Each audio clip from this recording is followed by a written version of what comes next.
everyone, it's Sammy from Sammy's Sweet Life, and I have been contemplating how I was going to do a swatch book. So I had played around last year with two different options for swatch booking. I've got this one, it's a Hubman and Chubb girl, and I was just playing around with swatches in here. I ended up not loving this paper for the swatches because it is very cream based. While it does hold up really well to fountain inks, it just was not a great fit because of the cream color of it, and it would really wash out some of these colors. You can see some of them, they just end up looking really dull and not very vibrant on this. I have another plan for this book, which I will talk about in a different video, but I ended up swatching in that book and not really loving it. And at the same time as swatching in that book, I started swatching in a sterling ink. This is just an undated half year, and I did love this process. There are a couple things I want to change moving forward, but I really did end up loving the way that this paper got all feathered and crinkly, and I really love the way that the swatches look in this paper. They're just bright and vibrant because this paper is more white toned, and yeah, they're just beautiful. Now, one thing I would change is I would not put the samples back to back. I would do like a 2-page spread, skip a page, and then do another 2-page spread, or just use one side of the paper. So I don't know which way I'm going to do for that part yet. Probably skip in between pages. Maybe I can glue the pages together at some point, but that was a great option. So moving forward, I know I wanted to use something similar to a sterling ink, something with the Tomoe River paper, and I got this idea actually from Siobhan from Just Scribble. I love her channel. She is a great YouTuber. She's very thorough, talks about details, specs, measurements, everything. That is totally not the way I do my videos, so I like to watch hers to find out all the spec information, and I just love her personality. But she had an idea for a swatch book.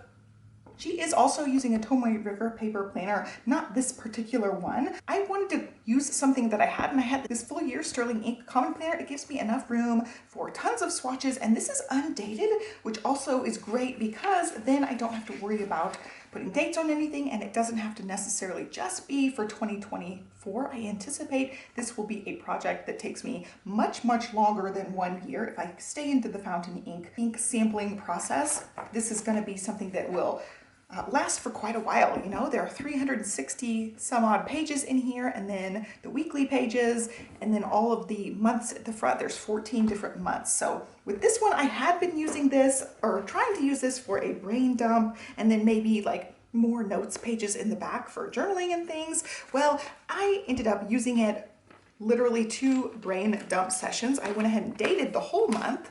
And so I ripped out the entire month of stuff that I put in. So I'm missing a month worth of weekly pages. And this was on the back of one of the monthly calendars. I love the grids, by the way. We'll talk about the grids in a second, but the monthly calendars are undated, no days of the week at the top. So it's just a perfect grid for what I want to use it for. So this is missing from the book. And then I had filled out 1 page in the back, just one, and I ripped that page out as well. So it's mostly a full year book. It is the old style cover because this was the first A5 iteration from Catherine at Sterling Ink. So I don't mind that it's got a little bit different of a cover. I can always put a plastic cover on this if I want to keep it long term. So this was the plan: daily, download, and brain dump. Didn't end up working out. So now it is going to be my swatch book, and I'm very excited about this. I do have a few stickers from the vintage stationery collection that I will put on the front of this. But moving in, I don't have anything set up except the monthly calendar pages. So here is an index. I plan on using this as an index for the back pages because they are numbered. So whatever inks I swatch on the back, I will end up listing them here in some fashion. So we've got 4 pages for indexing, which will be helpful. And then this is a goals page. I'm not going to use this as a goals page. I'm just going to use it for grids for swatching. So I may put maybe my favorite swatches in this grid. I haven't decided yet for this, but then we get into these habit trackers that I don't plan on using. There's quarterly ones. So they're just in here. I might end up using them for swatching. So I have these pages to work with. If I need more room for indexing or more room for swatching, I can turn these into grids. There is the skeleton for the habit trackers on this page, and then the quarterly goal setting stuff on the other page. There's 4 of those for the entire year. And then this is where I thought this planner would be perfect for what I want to do. It has these monthly calendar squares. There's no headers, like I said. There's no numbers, there's no month, nothing. It's undated, it's just plain grid. And I was super excited because Siobhan had her monthly calendars, like actual months on here. and she was going to use them for color swatches. So she had her colors divided out to whatever colors she wanted for each color family. She had specific ones, certain greens were separated. Well, I separated out certain colors that I knew I would purchase many types of. So that would be pinks and dusty pinks. So I've got a section for pink. I just went ahead and brush lettered with the color of Tombow, just whatever color I happen to have nearby that was going to match that color. So pink, I've got a brighter pink for that one, and then the dusty pink is going to be a separate one. So these are going to be the more muted toned pinks, and I will have 2 different pink sections because you guys know your girl loves pink. And then I also did the same thing with purples because there are so many beautiful purples, and I thought I should have a light and dark purple section.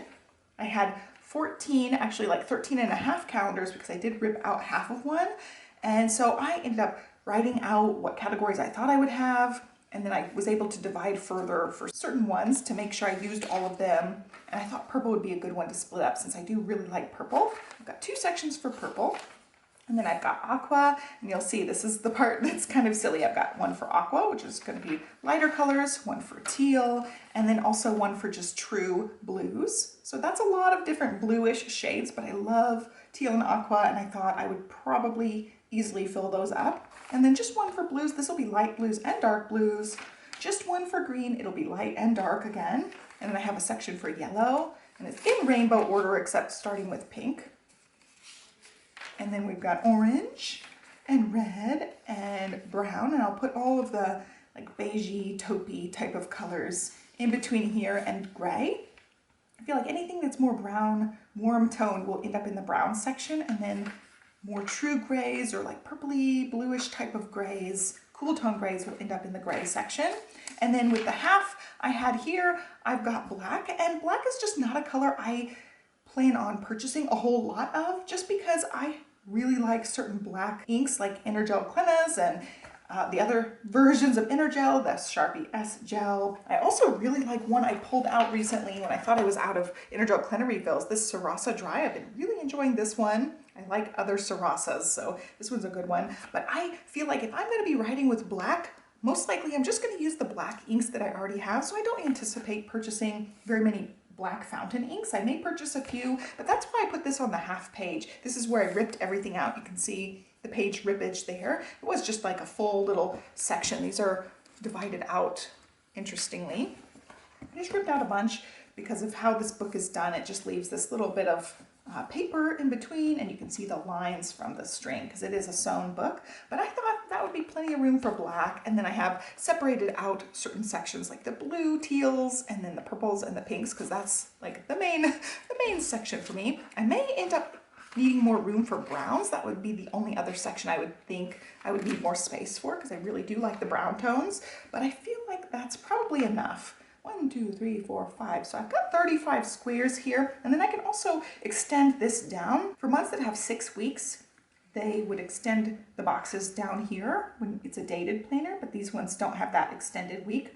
So I can always add in 7 more boxes around the bottom if I need to, but I don't anticipate like filling this up at this point. I have like 35 ink samples completely total, and I feel like this is going to last me forever, like trying to fill this out. I thought I would add swatches to this front section as I go. I'm trying to fill up my pens once a week, so I'm keeping a neutral one in this mint colored pen, and then in my iris I'm going to put the more fun, bright type of color. That's my thought process moving in. It's only the 3rd week of January, but so far that's what I have been doing. So I'll fill those in, and then I thought I would just add the swatches in chronological order here on these weekly pages. That gives me almost 365, 330 some odd, because I did end up ripping out about a month of these. So I will start on these ones, and because I don't really care about the days of the week type of thing, I have this column I can also use. So I thought I would do just a swatch and then some writing on these, and I probably will turn the page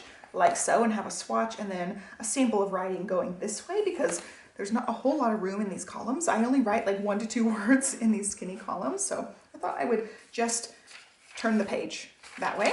And then in the back sections I can do more watercolory type of things, big writing samples and that sort of thing in this back, and have a page for each color.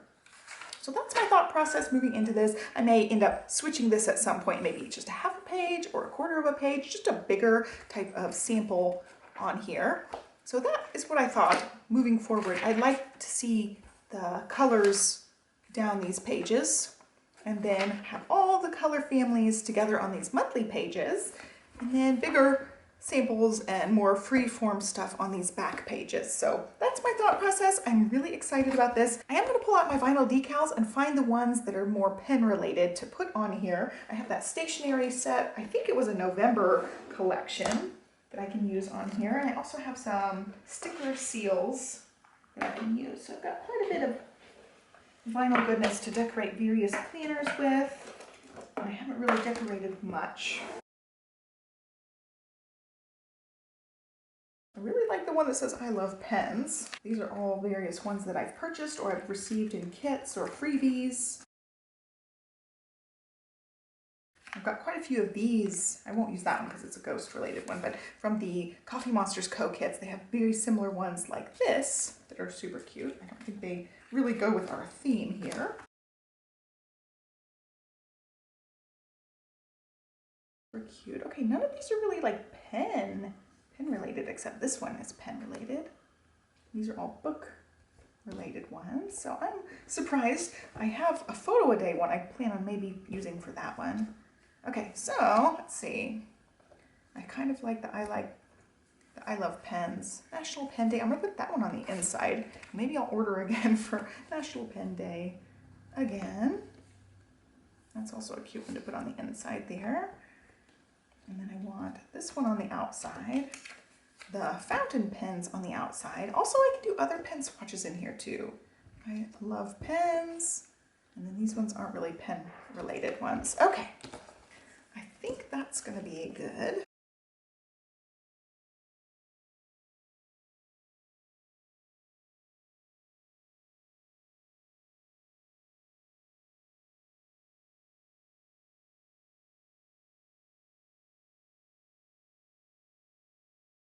And that's going to be it. It's just kind of eclectic mix of things on there.